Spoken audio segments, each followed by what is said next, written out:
Hello students, तो welcome to next lecture of kinetic theory of gases.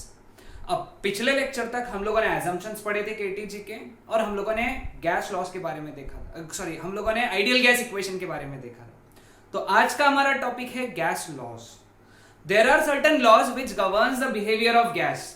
Okay, gas के behaviour को govern करने वाले कुछ लॉज है, ये हम लोग आज देखने वाले हैं। ओके, एक एक करके हम लोग सारे लॉज देखेंगे। ओके, एंड देन कल के लेक्चर में, नेक्स्ट लेक्चर में बोल सकते हैं हम लोग उसको, तो हम लोग इसी पे बेस्ड न्यूमेरिकल्स भी देखेंगे। Okay, so first law we are going to study, which we are going to study today is Boyle's law. Okay, Boyle's law. Okay, ये क्या कहता है? इसका ये बोलना है कि अगर टेम्परेचर कांस्टेंट है, if temperature is constant then pressure is inversely proportional to volume. Okay, Boyle's law का क्या बोलना है कि अगर तुम गैस का टेम्परेचर रखते हो तो गैस का जो प्रेशर है उसके वॉल्यूम को इनवर्सली प्रोपोर्शनल है, या फिर दोनों का प्रोडक्ट जो है ये कांस्टेंट है। These two are the statement of Boyle's law, है ना? ये आया कहां से? ये अपने ideal gas equation PV is equal to nRT से आया हुआ है, ठीक है? या फिर हम लोग ये भी बोल सकते हैं, इसका पहला क्या कि pressure is inversely proportional to volume, या फिर जब हम लोग ग्राफ देखेंगे तब ये काम नहीं आएगा। Pressure is directly proportional to 1 by volume, 1 by volume को डायरेक्टली प्रोपोर्शनल। ठीक है, समझ में? Clear with this? कोई डाउट है किसी को यहां तक? ओके, तो इसमें सबसे ज्यादा इंपॉर्टेंट ये फॉर्म हो गया, या फिर P1 V1 is equal to P2 V2, ये भी लिख के रख लो। PV is equal to constant, यानी P1 V1 is equal to P2 V2। अब इसके ग्राफ, सबसे पहला ग्राफ इसके अंदर है प्रेशर और वॉल्यूम का। प्रेशर और वॉल्यूम का ग्राफ जो आएगा वो इनवर्सली प्रोपोर्शनल आएगा। इनवर्सली प्रोपोर्शनल का ग्राफ है तो वो रेक्टेंगुलर हाइपरबोला है, इसको हम लोग बोलते हैं रेक्टेंगुलर हाइपरबोला। ठीक है, दूसरा है प्रेशर और 1 बाय वॉल्यूम का। 1 by volume, pressure and 1 by volume. Now pressure is directly proportional to 1 by volume. Directly proportional का ग्राफ होता है straight line passing through origin आएगा यहां, ठीक है? PV is equal to constant है ना? तो अगला ग्राफ देखो, PV वर्सेस P का है, PV वर्सेस P। अब PV क्या है? कांस्टेंट है, यानी PV का value product of pressure and volume it will be always constant, है ना? Pressure into volume is always constant, तो ये स्ट्रेट लाइन है, स्ट्रेट लाइन है। यानी प्रेशर के हिसाब से तुम प्रेशर बदलते जाओ, pressure volume, pressure into volume हमेशा कांस्टेंट रहेगा, है ना? Pressure into volume constant.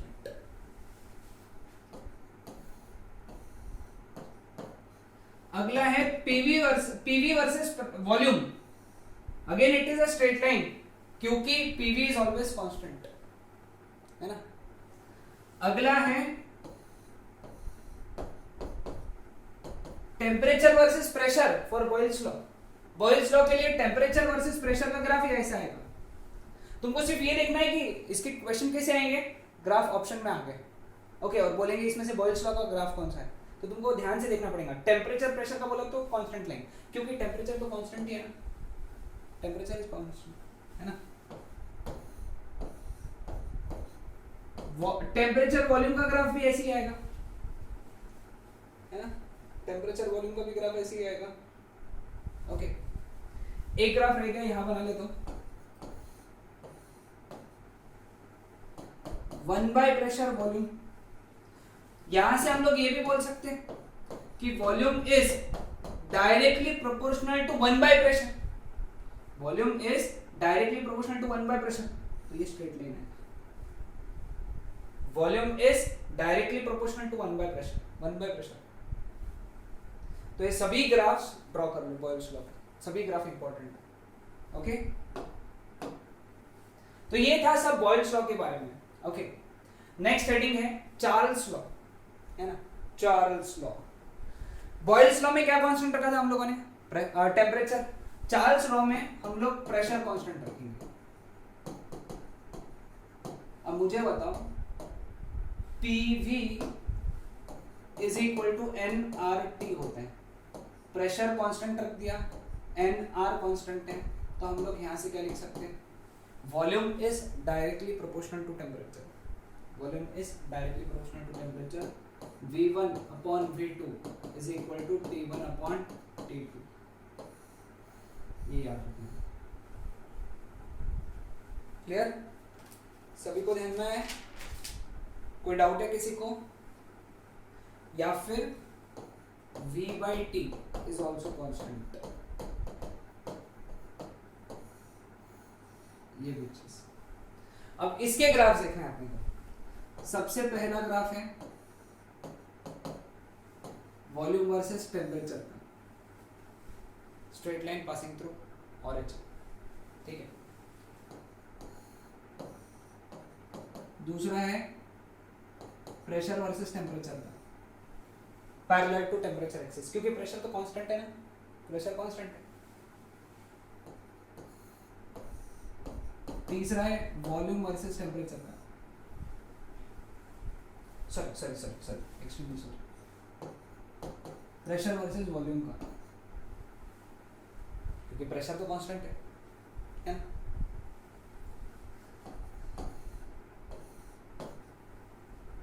Okay, now अगला जो ग्राफ आएगा, लिख लो, नोट डाउन कर लो, अगला ग्राफ जो है that is 1/V versus temperature, 1/V versus temperature, ठीक है। तो temperature is inversely proportional to 1/V, temperature is inversely proportional to 1/V, या फिर volume is inversely proportional to 1/टेम्परेचर, एक ही बात। तो ऐसा ग्राफ आएगा, ठीक।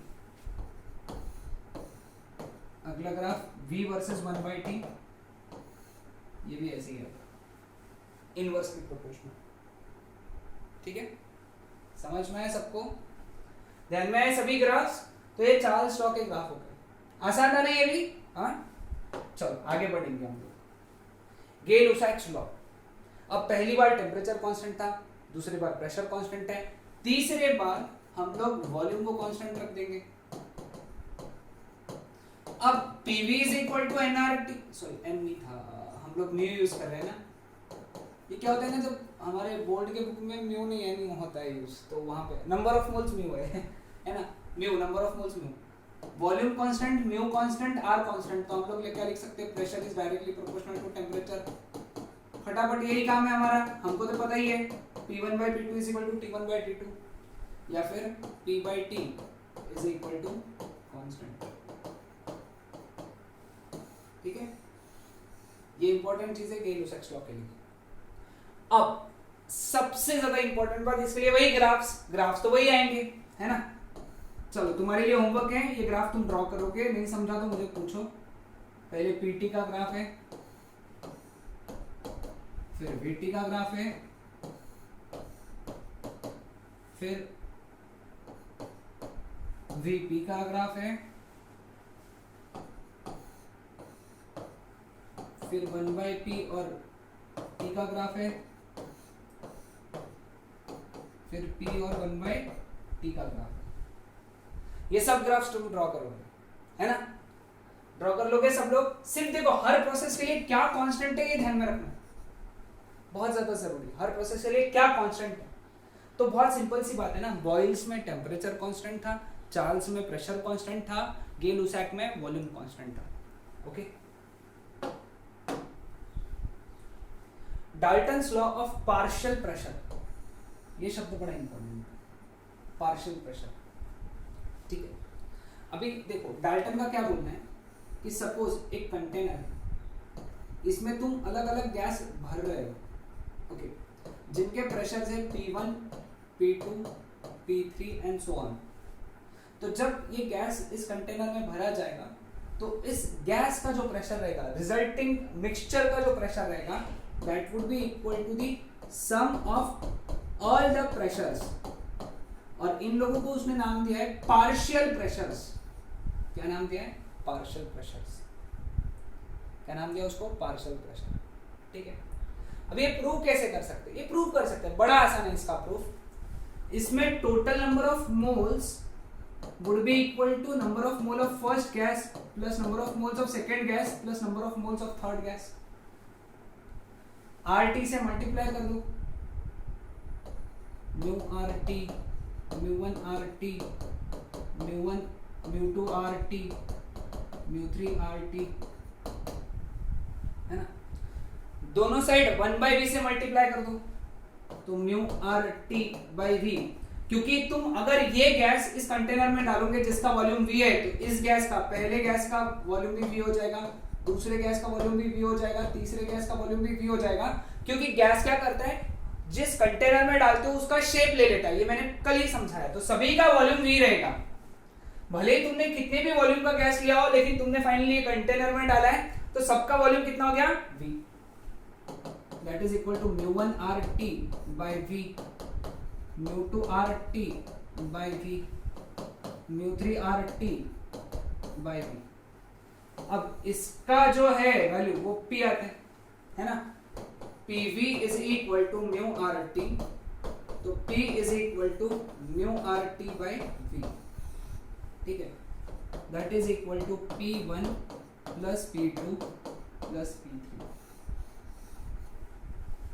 ठीक है, सिर्फ एक बात ध्यान में रखना है, सभी का टेम्परेचर सेम लेना है तुमको।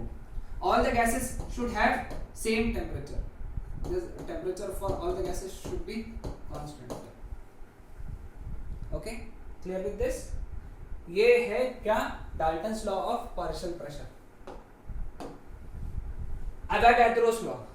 ओके, एवोगाड्रोस लॉ क्या बोलते हैं, अगर तुम टेम्परेचर और प्रेशर ये कांस्टेंट रखते हो कोई भी गैस का, तुम गैस का क्या करते हो, प्रेशर और टेम्परेचर कांस्टेंट रखते हो, तो उसके इक्वल वॉल्यूम्स में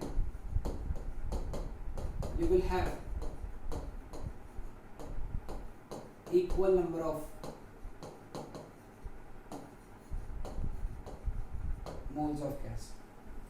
ओके, या फिर equal number of molecules of gas.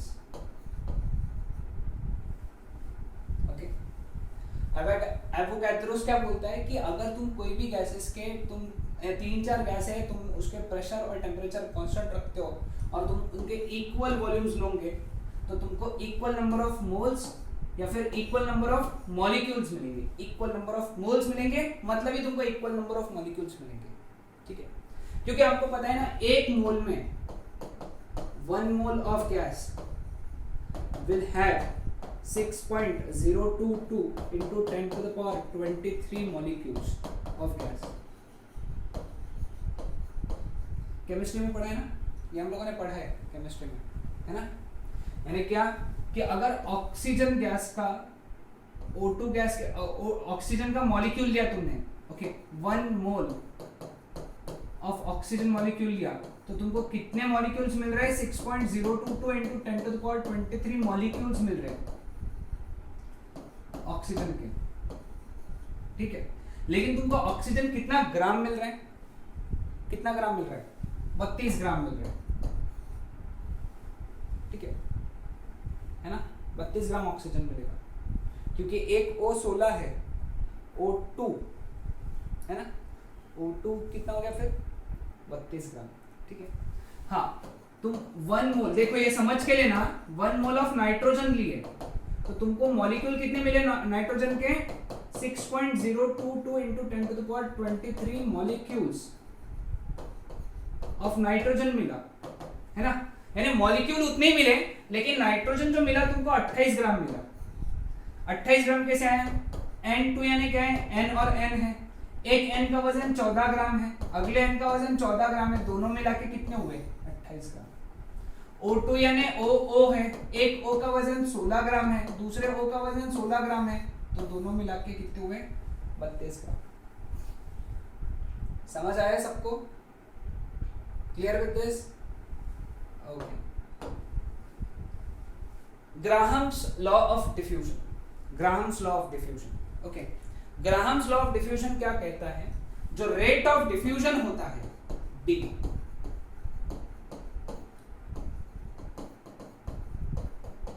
Graham ने स्टडी किया और ये बताया कि डिफ्यूजन तो सभी को समझता है ना अब तक। डिफ्यूजन यानी movement from high concentration to low concentration, 9वीं 10वीं में सब डेफिनेशंस थे, है ना।